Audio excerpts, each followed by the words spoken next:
Welcome back guys, it's Con with the Sun Pirates TCG and we are back with another Gundam video. So this one will be the first in a series where we'll be talking about different concepts to help us improve in the Gundam Card Game. As some of you may know, I've played a lot of different TCGs in the past, both casually and competitively for the better half of my life, quite frankly. And even I would say that I am not the final authority on many of these topics, as these are things that I've made mistakes on before and things that I'm still trying to improve on now. And not only that, but Gundam, like any other TCG, is a game with variance. There will be plenty of factors that decide a match that, quite frankly, might not even be within your control. So the expectation with this video is not to suddenly have you winning every tournament overnight, but hopefully over time we can raise our win percentages bit by bit through recognizing these different concepts and trying to apply them cumulatively. So for today's topic, we'll be talking about role recognition and how that affects a lot of our key decisions within a game, especially with respects to combat. As it currently stands, Gundam is a very combat-oriented game. You need to use your units to attack your opponent's shields to end the game. There's no other real win condition like an Exodia or like a viable mill strategy. It's pretty much fair and square. At the moment, you have to use your mobile suits to end your opponent's life. And not only that, but attacking your units into enemy units is pretty much a universal mechanic by which you try not to lose the game. With that, a common question I hear asked by a lot of newer players is deciding where to attack. Should it be at shields? Should it be at units? Based on the matchup, should I even be attacking at all? And I hope to answer that through the concept of role recognition, which is derived from a very famous framework from Magic the Gathering called Who's the Beatdown? This question was posed in an article written over 20 years ago by Mike Flores, who is a very well-known writer, theorist, and deck designer in the Magic community. Since then, the framework has been studied and elaborated upon by other theorists and pro players. I'll link the article in the description below, along with a follow-up article by Zvi Mauschewitz, who is part of Magic's Hall of Fame. These are great reads, albeit they may feel somewhat nuanced to those who haven't played much Magic. At any rate, the core theory is that in a game, one player should take on the role of the beatdown, while the other takes the role of the control. The definitions of these roles are a bit vague by design, but simply put, the beatdown is the player who wants to act proactively. This is often seen through the lens of an aggro deck that wants to end the game quickly before the other player can set up their win condition. On the other hand, the control player wants to extend the game because they have some type of inevitability. The player in this role wants to prevent the other side from enacting their plan because they believe that they have a more resilient win condition in the late game. Magic the Gathering is a different game, so why should we care about this framework as Gundam players?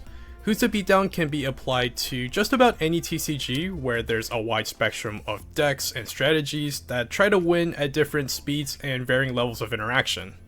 Gundam is no exception, where you can assess your role in a game through the type of deck you're playing, what your opponent's playing, what cards both players have drawn in a given board state. It's important to recognize your role in a game as it becomes the general guideline for most, if not all, of your decisions.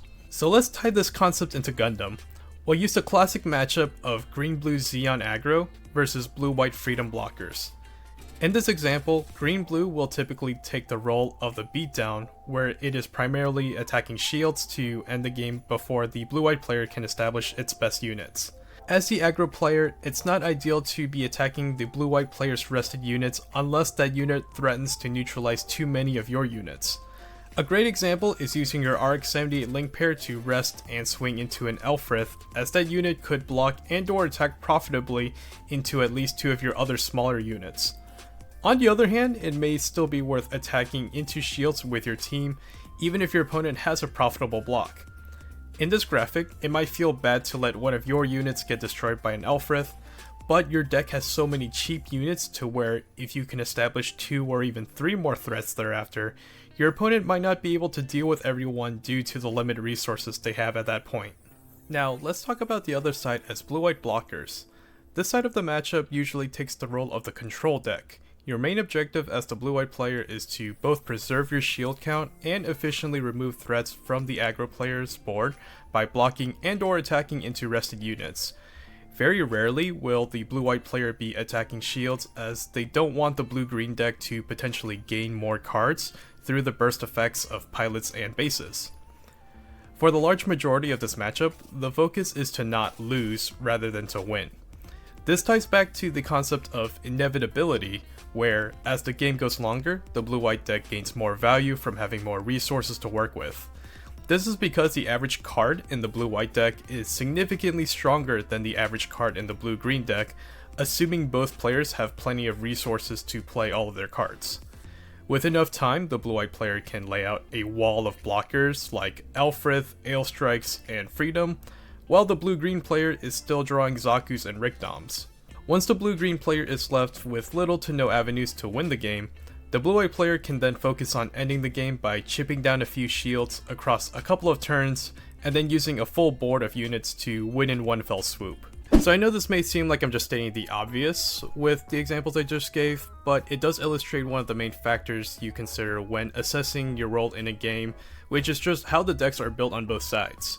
Of course, you wouldn't expect your blue-white blockers deck to be attacking from turn 2 and outrace the aggro deck, nor would you use your blue-green aggro deck to try to play a grind game to beat the control deck in card advantage, right? I'll also add that a deck might not play the same role in every matchup. Blue-red Cyber New Type is a great example of this, where it often acts as the aggressor against the slower decks like blue-white blockers and green-white wing, but it can also play the role of the control deck against other aggro strategies like blue-green since it can easily remove small units. However, you'll notice that I've been using a lot of non-committal language, saying things like this deck usually wants to do this, or this deck typically wants to play this role, and that's because the Who's to Beatdown framework is not a strict rule based on the decks being brought. Now don't get me wrong, the way your deck is built compared to your opponent's deck does play very heavily into the role you play very early on, but it's not the only factor, as your role can change during a game depending on what cards were drawn and how the board state played out. Let's consider the following scenario from the same matchup of blue-green Xeon versus blue-white blockers. In this case, you're the blue-white player.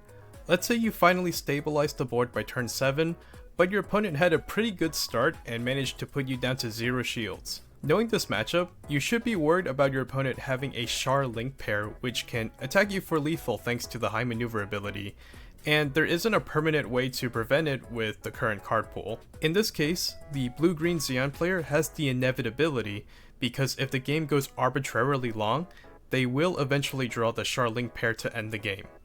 Of course, as the blue-white player, you can play draw commands like Show of Resolve and Overflowing Affection to dig for a base to insulate yourself, but the loss condition is still the same, where if you give the blue-green player enough time, they can also use things like Show of Resolve to set up for 2 Char Link pairs in one turn, since they'll have the resources at that point. Your role as the blue-white player has changed from being the control to being the beatdown. While it's still probably advisable to dig for a base to buy yourself some time, you still need to make a conscious effort to win the game before your opponent draws their combo. Now, I'm not saying you should be attacking shields recklessly to open yourself up to losing to other things like Amuro, but this is an example of how your role has changed in the middle of a game due to the board state. The actual things that happen in a game, in my opinion, are even more important to assessing your role and deciding when and how to attack.